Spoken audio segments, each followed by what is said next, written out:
Hello, everyone. It's Phil Jones from Projector Reviews, and joining me is Ken Welty from Hisense. Ken, how are you? I'm doing great. Thank you for asking. So today we're going to be talking about Hisense lineup of laser TVs because they are pretty much the leader in this category. So before we get started, we'd like to thank our sponsors, AV Pro Edge and Meridio, for helping us put on this year's Fall Projection Summit, where we talk about all things dealing with projectors, including projectors, projection screens, as well as accessories. But today we're going to be talking about Hisense. So Ken, let's talk a little bit about what is a laser TV. So a laser TV is something that Hisense uses, our terminology.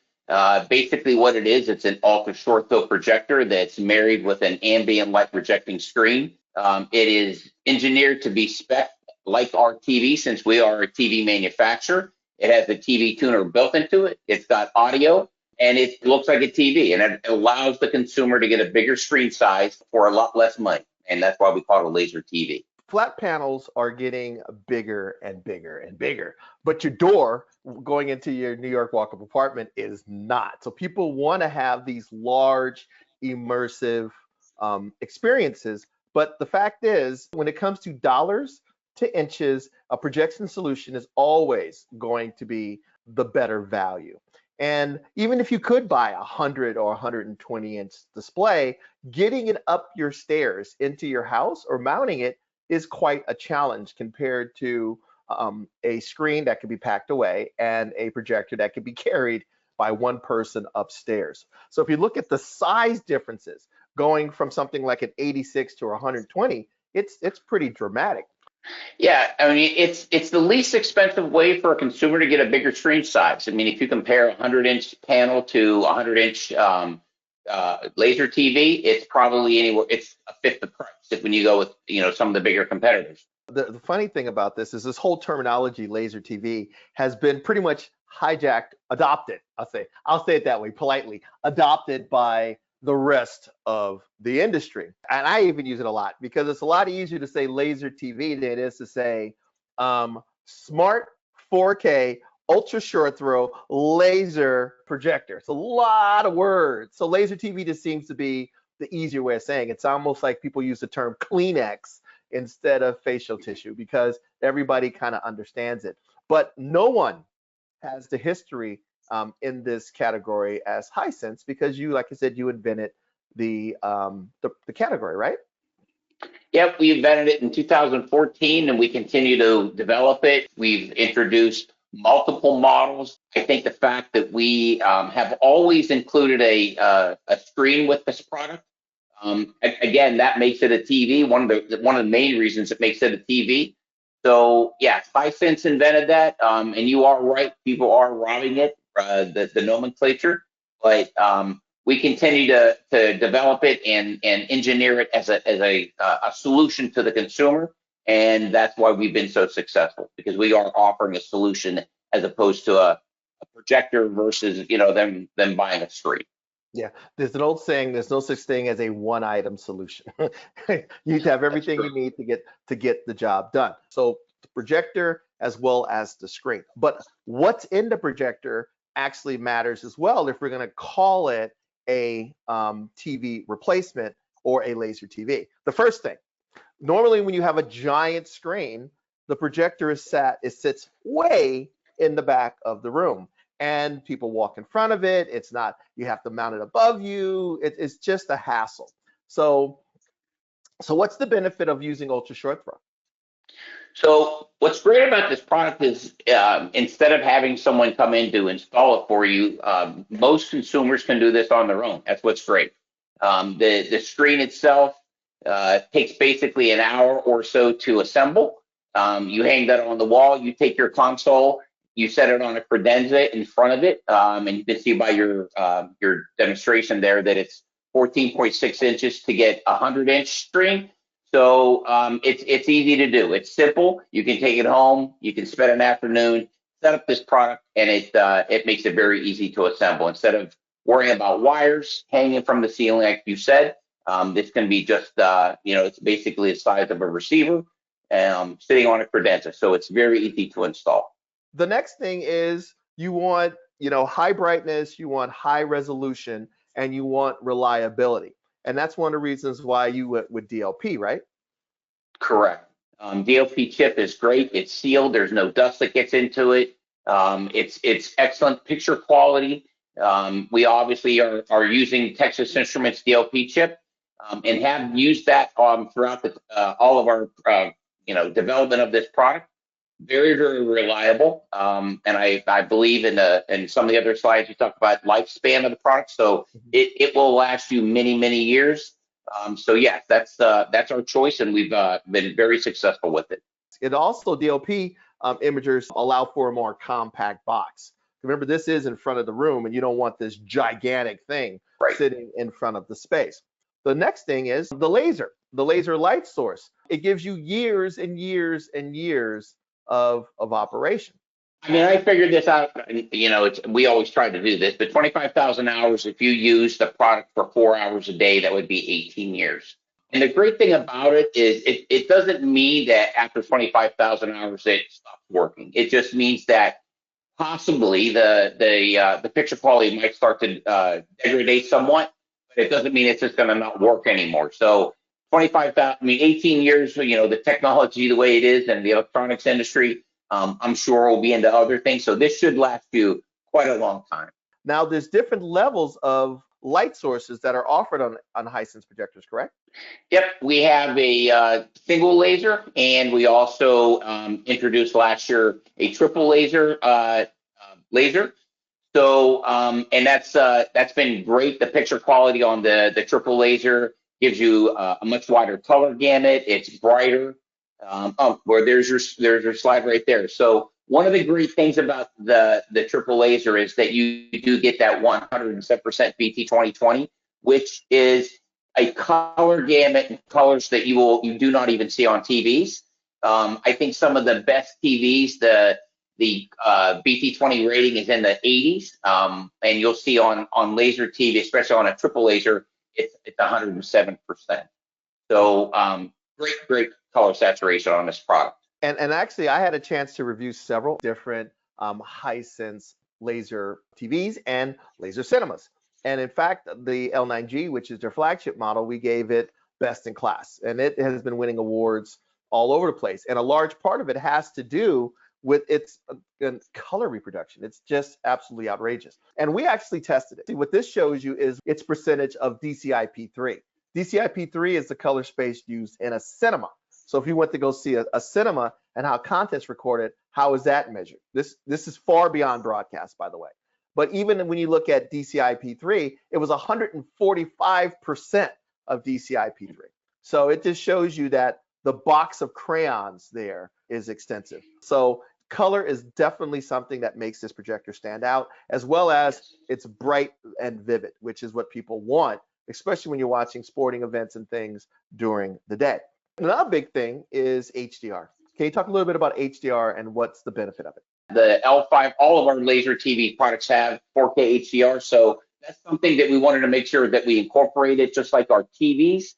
Like I said, since Hisense is a major TV manufacturer, we're trying to make sure that everything we're putting on our TVs, we're putting on our laser TV projector products as well. So very, very important to have that on there. Yeah, and we can't stress the benefits of having being a TV manufacturer along with a projector manufacturer. There's so many benefits.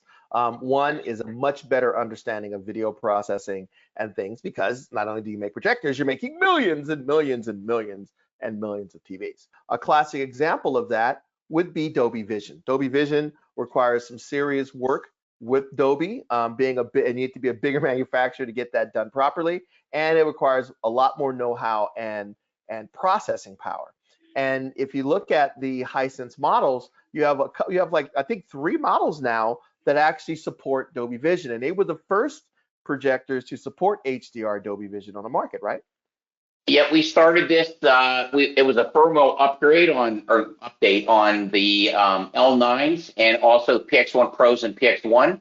So all of our triple laser have that capability, having Dolby Vision, and that is a big deal, because like you said, no other manufacturer is really doing that.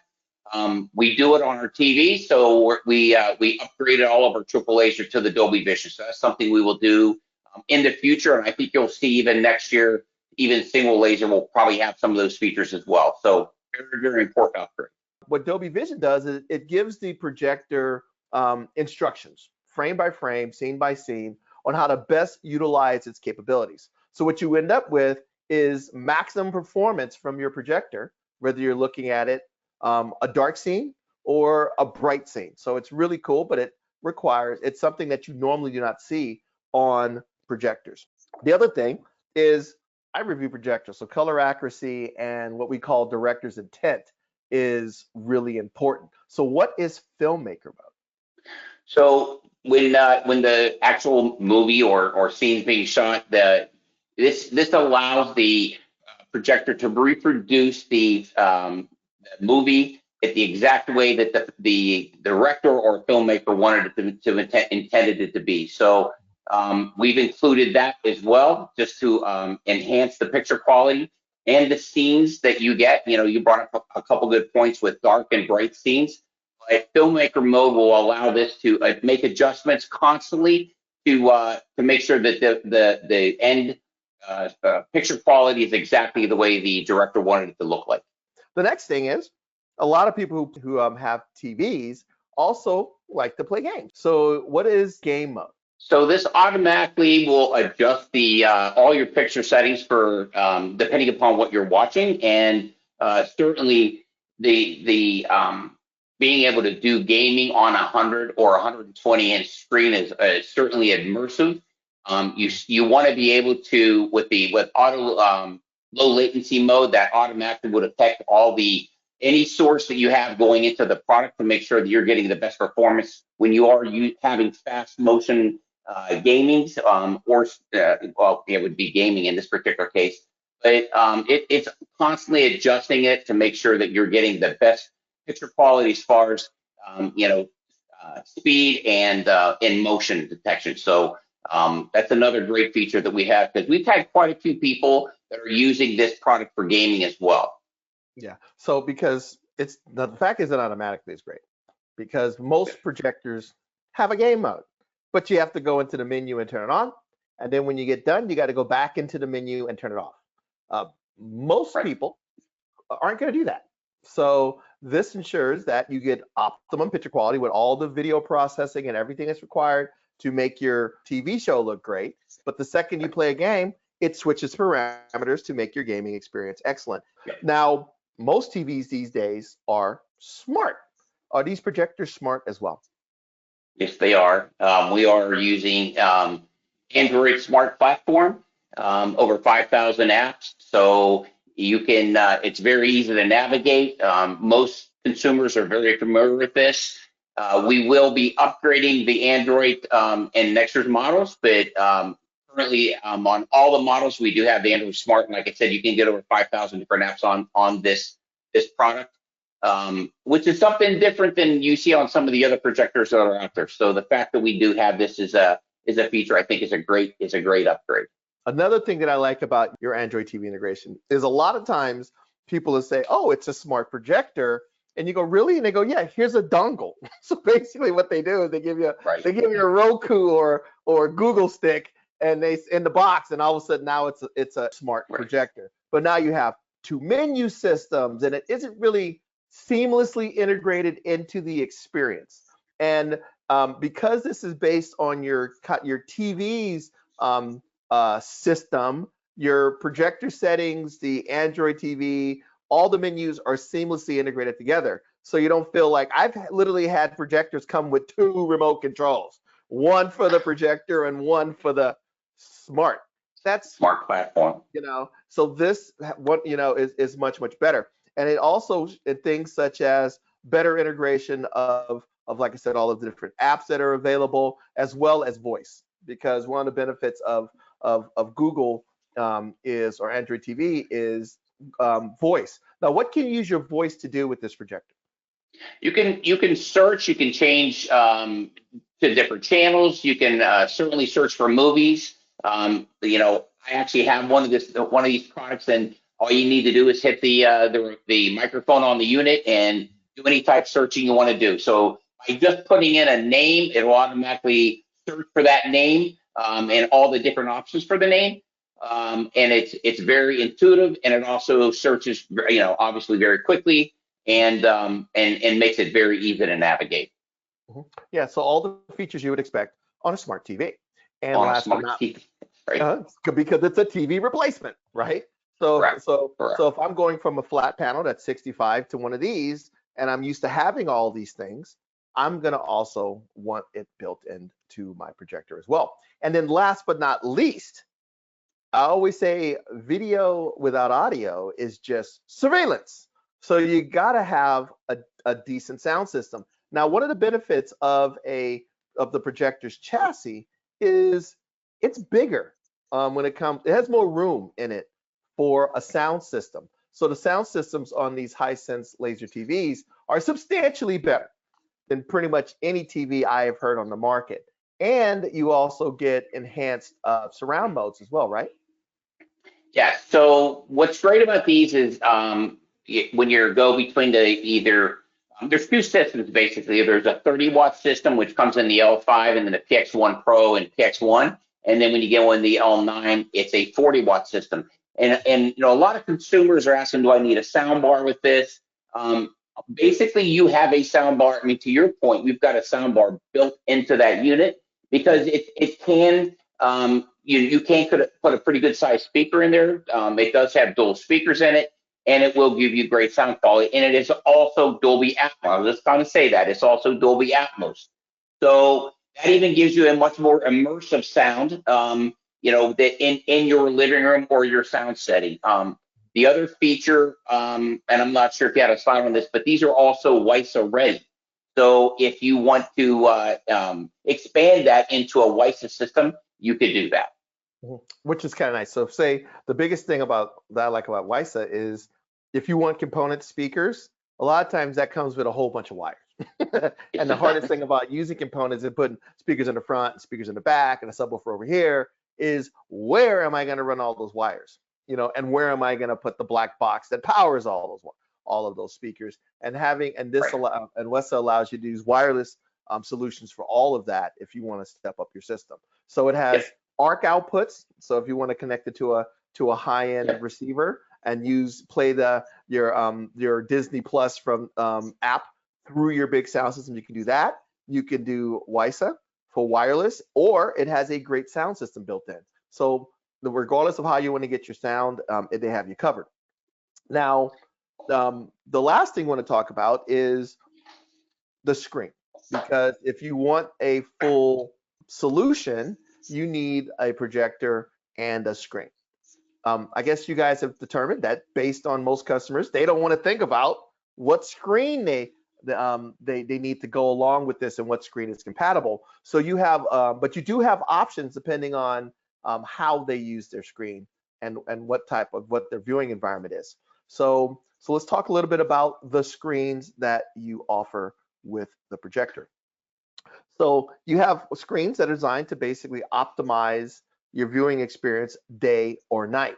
So let's talk first about do you have a screen that's kind of, I could call it a kind of a daylight screen? What is that, and what does that do for you? Yeah, so one of the, to go back to one of your previous comments, one of the reasons we also call this a TV is because we want consumers to use this as their everyday TV. And what does that mean? That doesn't mean it's probably somewhere where it's dark. It means it's going to be in a living room where there's going to be a lot of lights. So that is the beauty of an ALR screen. A lot of consumers might buy an ultra-short-throw projector and do a couple things, either put it on a wall, put it on an inferior screen. For an ultra-short-throw projector, an ALR screen is the best screen to use. So what we've just engineered a new screen, which is called a daylight screen, and ALR screens are either lenticular or Fresnel screens. So our new daylight screen that we feel can be used in any setting is a Fresnel screen. It is one of the few screens that actually is rated in nits. So more than 400 nits is what you're getting out of an LCD panel. So I would be hard pressed. You could be hard pressed to find any other screen that can produce that kind of brightness. It's great for daylight or day viewing. It's great for brightly lit rooms. We used to have a harder version of this, but we just engineered a softer version. When you touch it though, it feels harder, but it is rollable. And when you put it and you assemble it, it's the same type of assembly. So this is available right now in the 100-inch for the L5 and the L9. Next year, we will have it available in the 120 as well. Now I got to put together. Is it going to be difficult?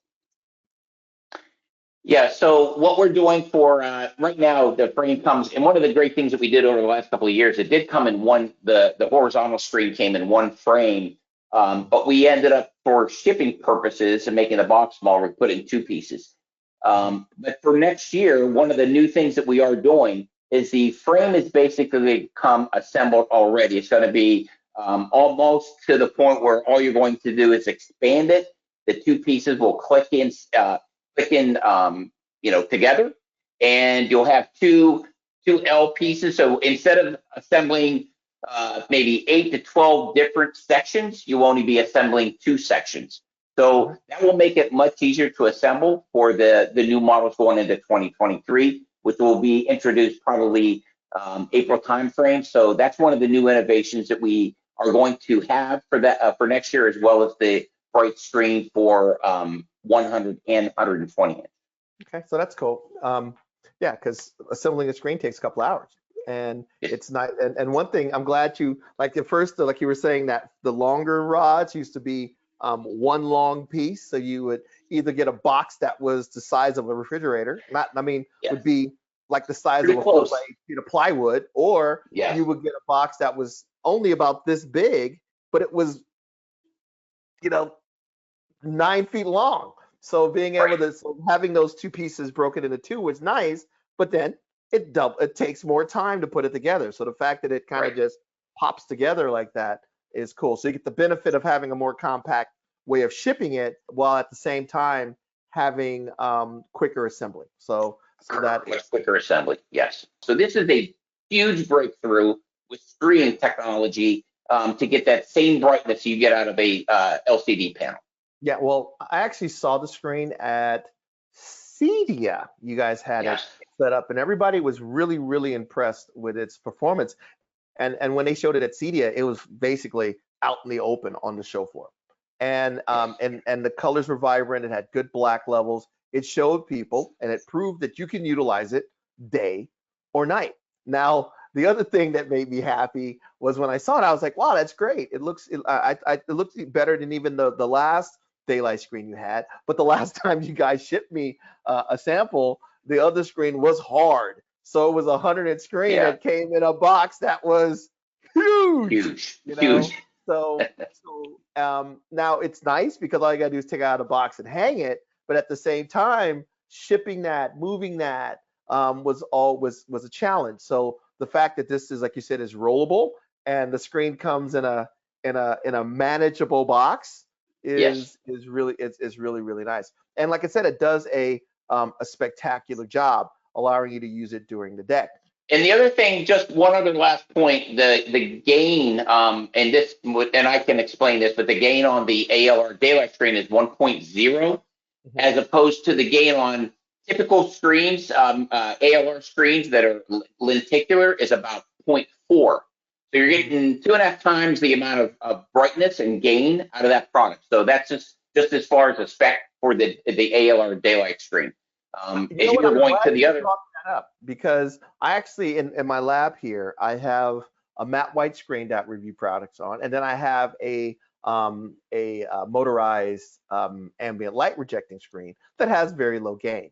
And yes, it gives you better black levels, but it isn't as bright, It isn't as bright. Yep. And I think that was probably one of the reasons why yours looks so much better, because yes, it did a good job delivering the blacks, but it retained all of the projector's brightness instead of cutting it by 30 or 40%, which is noticeable. So that was one of the reasons why it popped. So yeah, it is a pretty revolutionary product, and I think it's a nice addition to your assortment. Now, what's the difference between the daylight screen and the cinema screen? So the cinema screen is still it's an ALR screen, and you could still use this in a brightly lit room. I actually have one in my home, and there's three sliding doors, and it's the older type or it's the cinema type, so it has the point 0.4 gain on it. It's also great for darker areas. So night viewing in a living room, it's still going to look great. All ALR screens reject ambient light. It's a lenticular that has like a louvered look into it, or a Fresnel, which has more of a circular look. So both of them reject all outside light. But this one, if you're doing more evening viewing, the cinema screen, it's more of a softer screen. Will do a great job for you. So you have the cinema screen is a soft screen with a 0.4 gain. The daylight screen is a little bit harder. I mean, you could actually go up and knock it if you wanted to. You don't have to worry about fingerprints on it. It has a 1.0 gain and is great for daylight viewing. So this would also work. The cinema screen would also work for daylight, but we would recommend probably the daylight screen for that type of viewing. Now, you have a huge amount of projectors. Actually, you have pretty much the biggest lineup of ultra short throw projectors. Most companies have one, maybe two, but you actually have several series in different sizes. So the first one, let's talk about. I wouldn't even call this entry level, because this performance is better. It's like calling a Porsche, saying a Porsche has an entry level car. It really is an entry level if you look at it when it comes to its fit and finish and performance, right? So talk a little bit about the L5G. So the L5 was our when I first started a couple of years ago, we introduced the L5 F, and we reintroduced the new model last year. So cosmetically, it looks great. It is a single laser, so it's using the color wheel to get your all your colors. It's 2,700 lumens, so it's still extremely bright, either with the soft screen or the daylight screen. We talked about the fact that it does have Dolby Atmos, and that's with the 30 watts of sound. Android TV, it has the 4K Ultra HDR. So it is our entry level model. To your point, it's entry level only from a price point standpoint. And it has allowed us to get into, or consumers to get into larger screen sizes, for the least amount of money. So this typically has the retail is of $39.99 for the 100-inch and $44 for the $49.99 for the 120. So when you consider that, and those are retails, obviously, this is a great way for consumers to step up from an 86-inch TV set to get that 100 or 120 at a great price point. Exactly. So like I said, I reviewed it. It looks amazing. So moving up from there, you can step up to the big boy, which is the L9G, the TriChroma laser TV, which, like I said, we actually gave it a best in class award. So talk a little bit about the L9G. So the L9 has a little more modern, sleek look to it. This is our triple laser model, so 3 independent lasers, achieving that better color gamut. Has a higher wattage as far as the audio goes. Still uses the same type of Android OS system, and it all these give you 25,000 hours. So I think what you're looking at here is the main difference between this and the L5 is that triple laser. It's got 3,000 lumens, a little bit higher wattage on the audio system. And this product is like you said, it has won more awards than probably almost any other product that we are making right now, although the PX1 Pro is going very well as well. But this is for the person that just wants the best picture quality. As we talked about, the fact that it can reproduce 107 BT2020, the color gamut is phenomenal. The picture or the colors that you get out of this product are great. So the person that wants the best that's out there with an ALR screen bundled with it, the L9 is a clear choice for them. Real quick, if you noticed on that 2 previous slides, just the jack pack, all the jacks, all the inputs are on the back of the unit. So you mentioned before, Phil, about the, if you had an AV receiver, the fact that all these are on the back, it makes it very easy to run your cables into the back of your AV receiver. Mhm. Some projectors have them on the side. This is designed so everything can go out the back of the unit, so it's a very, very clean look.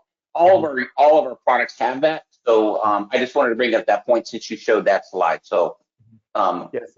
just good design work, I think. Yeah, it's really well built too, by the way. Sometimes there will be applications where you want the projector, but the client, customer may want the flexibility of choosing their own screen, because there are some screen companies out there that make good aftermarket screens that are like Yep. motorized down, floor rising up, all of those different things that and you want to come up with a solution for those customers as well. Hence the PX Pro, right? Correct. So you said it perfectly. This would be for the person that does want to get their own screen, or they have an older projector and they want to upgrade to a DLP triple laser. This is a great product for this. Our price point is very, very aggressive on this product. One of the main differences that this is also is using a variable lens, where all Mhm. of our other products are fixed focus to either 100 or 120. But the Mhm. fact that you can vary this from 130 also gives the consumer, if they want to go to a bigger screen size. Say they had an older projector that they were using a 110-inch screen. Now they want to go to a 130. This gives them that product to do that. It is a triple laser.